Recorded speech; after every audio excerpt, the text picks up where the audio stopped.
The Blocktalk Podcast started because of my passion for the property management industry. I wanted to start a conversation and add some value within the industry with a diverse range of people and professionals who can add something extra. As we start out, my aim is that the podcast offers some useful insight into a variety of views, opinions, thoughts, and foresights from our guests, who include business leaders and industry experts. If you enjoy the podcast and want to find out any other information, head on over to brianwelsh.co.uk.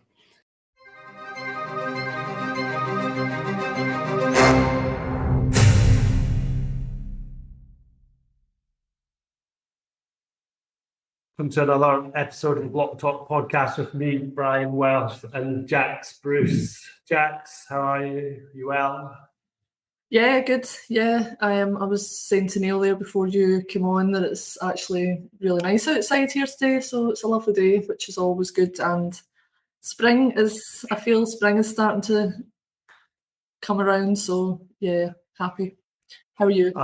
I'm in the Isle of Wight just now, and I think I'm getting blamed for bringing rubbish weather down because it was beautiful when I arrived, and it is rotten. In fact, the guys who are doing some work in my garden have just left because they can't work today because it's so wet. So, oh wow! I wish I was in Glasgow. So fabulous. Okay, so today we have the pleasure of speaking to Neale Bisset, who is chairman of PMC Property Management and Lettings. He's also just done a management buyout of that business as well. I saw on LinkedIn the other day. He's also the vice president of the Property Managers Association Scotland, and he also sits on the Scottish Working Group for the Property Institute.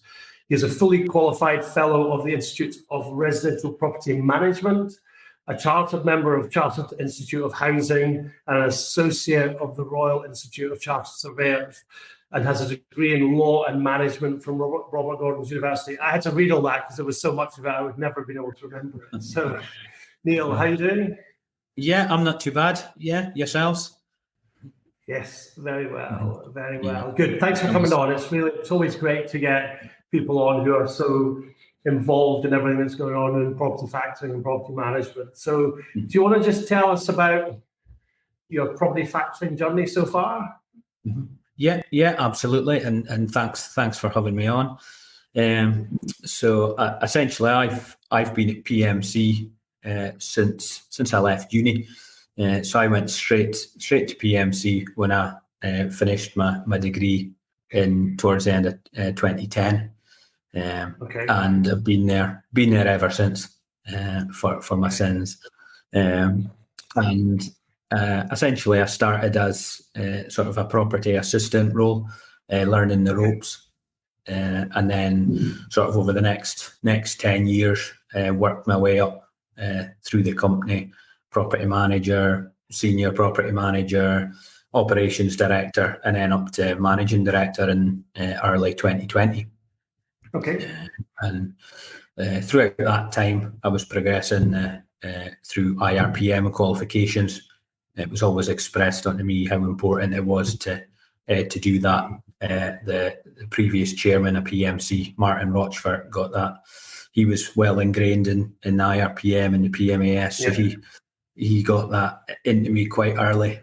So progressed through IRPM to become a fellow, joined the PMAS, and then became vice president in 2021. And should be taking up the role of president at next month's AGM as well.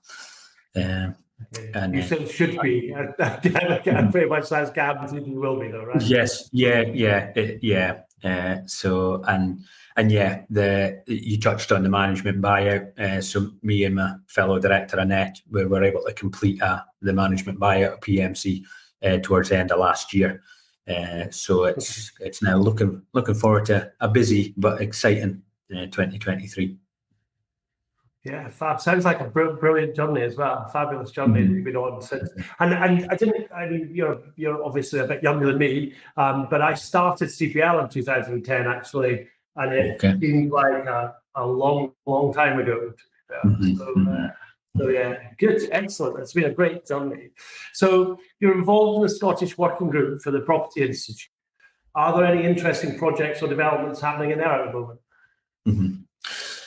Well, the sort of main development that we've been working on the last few years and is now out is the new professional diploma in property factoring, which was a big new development there. It's a brand new diploma level course that's created specifically for Scotland, and it's been created by the people within Scotland as well. So it's a lot more bespoke and a lot more relevant to the legal system, the land tenure that we've got up in Scotland. Sure. And seems to have really filled a gap in the industry. Yeah, good. Yeah, because you want to. I mean, you obviously have a lot of qualifications. I met Mark on a number of occasions, and he was, every time I spoke to him, he was really into kind of making sure that the people in the industry had a kind of set standard and these sort of things. So it's a good way to make sure there is a benchmarking of ability, isn't it? Mm-hmm. Yeah, exactly. And it's just helping make it a really, really professional industry. And it's raising the bar. It's giving the people that work within the industry the skills to do the job to the best of their ability. And it'll help with the likes of the retaining talent in the industry, because I know that's been an issue over the last few years. Big challenge, yeah. I have to say, and I can probably mention this before, I obviously deal with a lot of property factors in Scotland. That you walk into an office and someone says hello to you and you're like, you don't work here, you work somewhere else. So I think there's a lot of kind of movement within the market. But also we interviewed a session with Malcolm Perryman and remind me, Jax, who else we had when we did that, when we were talking about the industry and things like that, and people in it. Zoe Southwell from Block Recruit, an English recruitment agency that specialises in.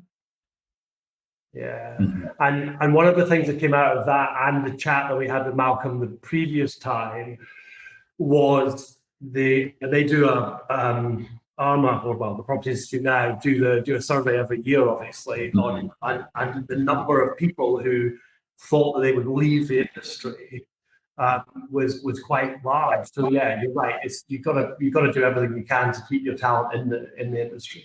Mm-hmm.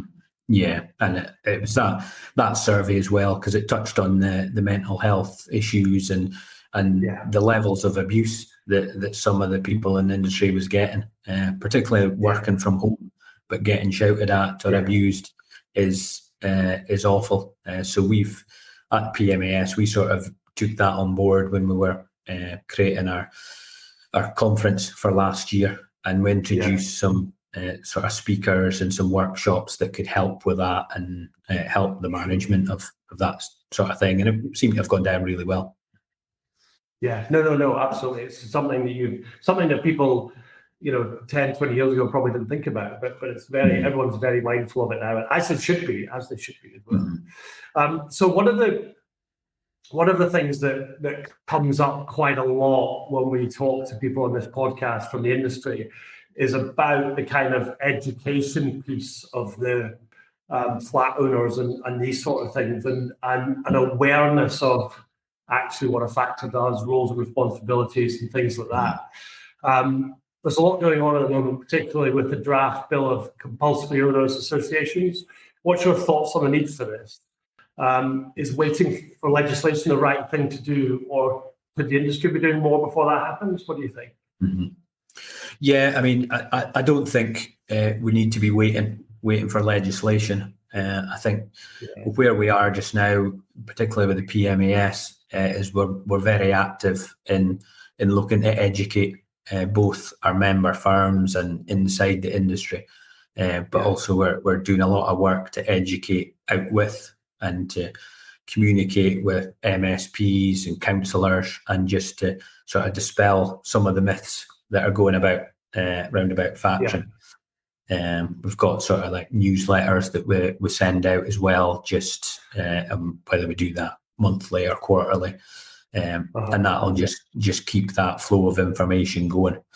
And that's, again, I think that's vital, is that we support our member firms, and they can be given all the information, and generally we'll be in discussions with the government if they are looking at any sort of legislation.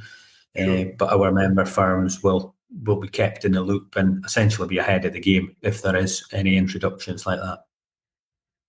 Yeah, no, it's good. I mean, we've had a whole raft of. In fact, I was thinking about. In fact, I mentioned to you just before we came on that I'd sold my legal software business. Now, I have to say, I was looking at maybe doing a bit of buy-to-let stuff, and even understanding this industry and knowing it and these sort of things, it's still a daunting prospect to kind of jump into that kind of purchasing and common living, these sort of things. So I think there is a huge amount of education required for people.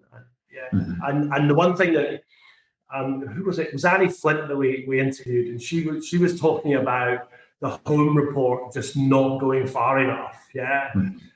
And I have to say, having sat and read 4 or 5 home reports over the last 2 weeks, I tend to agree, because you're not really getting a huge amount of information from that. So and it's a big step buying property in flatted developments and common living places. Yeah, and I think it seems to be getting more difficult as well, especially the buy-to-lets, because they're making it difficult to do service let apartments if there's a communal access as well. So there'll be a lot of people looking to buy flats to do them through the likes of your Airbnb, but need to now apply for permission from the council. And if there's communal entrance ways, then they're denying them on that reason. So it is quite difficult at the moment. Yeah. So how has the industry changed since you started? 12 years is a long time. And what's been the most significant change? I would think the biggest change would be the introduction of the Property Factors Act and the sort of first code of conduct. That again was a complete game changer, sort of making it a lot more of a regulated industry. And then obviously with the revision of the code of conduct that's followed on since then. So it's made it, you've got to be a professional property manager now to factor development. So that's raised the bar there and got rid of those that were just sort of doing it off the cuff or maybe weren't the most professional. Yeah. No, I get it. And I think the PMAS membership as well is fairly significant as well. So hopefully, I mean, I don't know off the top of my head what representation of the total number of factored properties in Scotland are covered by PMAS, but it's got to be a significant number, doesn't it? Especially from the private sector point of view. Yeah. Private sector, I'm sure we've got the majority, and there's still quite a few that aren't member firms, but I think we've got a slight majority at least of all the private residential ones. Okay, cool. No, that is good, because at the end of the day, it puts forward that professionalism of the industry, doesn't it? So. Yeah, and you've got a couple of years of tenure at the head of that organisation coming up as well. So. Yeah, and we've got a great council at the moment as well. We've got a lot of the leaders at the most influential, the biggest factoring companies across Scotland, and really do give a lot of their time. So it's moving in the right direction. It's going well just now. Good. So, what do you think the most important aspect of property management is right now then? I think it probably all boils down to communication at the moment and customer service. It's probably ties into the last question, the sort of biggest change. One of the other changes is obviously with emails and social media being the new norm, and you've got response times or expectations of response times have greatly reduced. People are expecting instant replies or and calls back, whereas before you've got your maybe a 5 working day response time, and they were a lot more relaxed about that. So it's just making it more and more important to keep up regular contact and communication with the homeowners. And especially since quite a lot of them are, especially in big blocks of flats, are maybe rented out. The owners don't live there, so they'll still want to know what's going on, protect their investment, and it'll just make it a lot easier to maintain the properties, get any sort of major works done, if you can keep in as much contact as possible, really. And I think another change is that people they're leaning more towards its value for money rather than just they want to pay the least.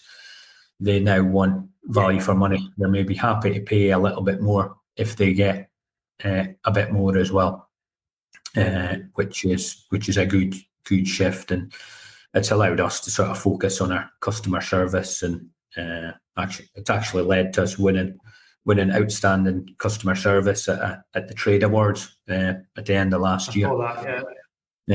Which I thought was, for a faction company to win a customer service award when you're up against loads of trades as well was quite amazing. So. No, that is good. I think it's the same in any industry. It's setting the expectation, isn't it? Of how you're going to respond, when you're going to respond. It's the same with what your SLA is or whatever. It's the same in kind of any industry that if you set out a stall and hit it or under promise and over deliver even, but if they don't know when the response is, I mean, I do it. I pinged an email off to someone this morning to get a price for some fencing.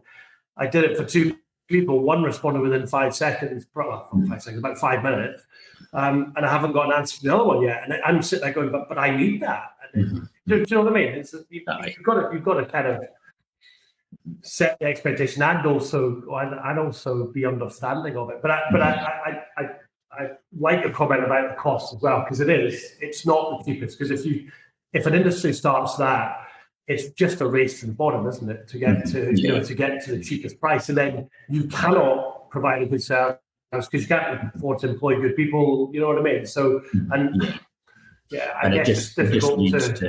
it leads to basically all the faction companies undervaluing themselves. Absolutely. Okay, good. So when you think about the future of property management, what do you see today? I think with the sort of the new IRPM diploma and the sort of changes that have been going on, I think it'll be a much more professional and more respected industry. It'll be getting away from that historic negative reputation, and hopefully people will be seeing it as for what it is. It's a company that's there to manage and look after where you live, to keep that the whole environment up to a good standard. So hopefully with the sort of the new IRPM diploma will raise the bar and increase the talent pool as well. And as I said, a higher rate of staff retention within the industry is key as well, to keep these experts that have done their training, keep them in the industry, and also for the future of the likes of the PMAS as well, see the younger blood coming through as well and joining. Yeah, good. Yeah, because I think you did some. I know you're very keen on kind of giving your staff support and things like that. In fact, I think you got some. Is it Kyle that came in to do some work with you as well previously, didn't he, to help your staff to kind of that customer service level? Yeah. We got Kyle Murtan, and we've done a couple of sessions on public speaking and presentations, but also for how to deal with sort of owners' meetings, how to control the meeting and deal with any sort of difficult people or anything like that, and that's made a real difference. Even if it's just boosting the confidence of our staff, but it's different tools as well to help them. Yeah, well, that's it. They've got the skills where now they can run effective meetings, and they don't dread going to a meeting. They know how to deal with it, and and then we brought Kyle in to sort of do as one of the speakers at the conference as well. And seemed to go down very well. But that's something that we look to try and invest in the staff as much as possible, round out all these other skills.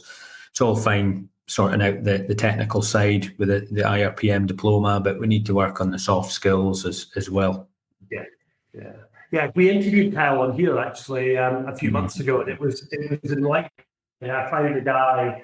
I really do find some of the stuff he talks about fascinating. But I think you're right. So, I mean, even within a software company industry where, the cost to replace a member of staff, I mean, let's forget the kind of the recruitment costs and these sort of things. It's just the training time and the, everything that's involved in bringing that member of staff onto the organization or into the organization, and then having to do it again because,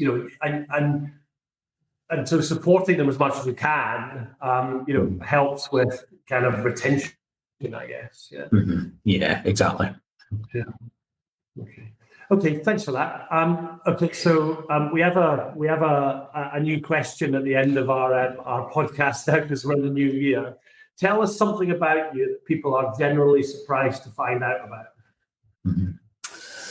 Yeah, I had some trouble with this one. I was thinking I couldn't think of anything that surprising.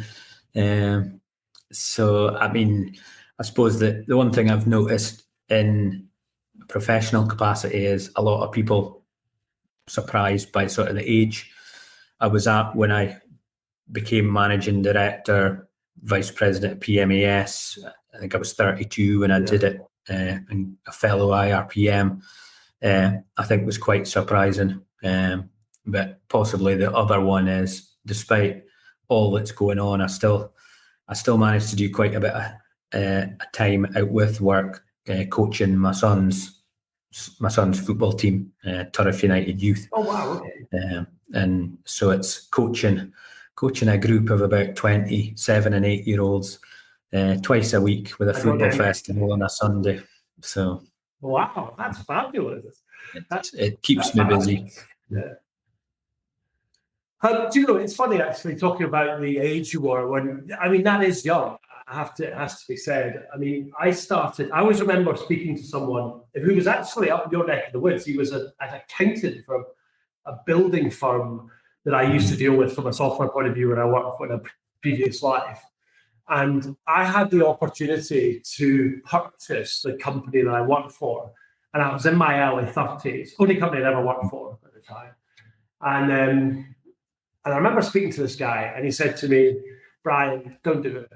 I was like, "Why?" He said, "Because you don't have enough life experience or business experience at your age to do it." Now, to be fair, that's not the reason I didn't do it. There are a number of reasons I didn't do it, but that then took me on a route into corporate world and all of these other industries, all these other businesses, where I did learn a huge amount from. And actually, you're way ahead of me because I started my first business when I was 40. So, and actually, I think it depends where you are in life, yeah. But actually, I'm quite glad that I did that other thing. Those other 8 years or whatever. 7, 8 years to get the experience that I got. So, but you're obviously a very intelligent, talented guy. That's amazing. Yeah. Okay. Well, thanks for coming on, Neale. That's been absolutely brilliant to talk to you. And good luck with the new ownership of the business. Good luck with your tenure as president of the PMAS, and also and good luck with that training that football team as well. Mm-hmm. Yeah, no, thanks very much. Thanks for having me on. And I know it wasn't quite as nerve-wracking as I thought. So a bit out my comfort zone doing it, but no, it's been fun. Thank you. Thanks.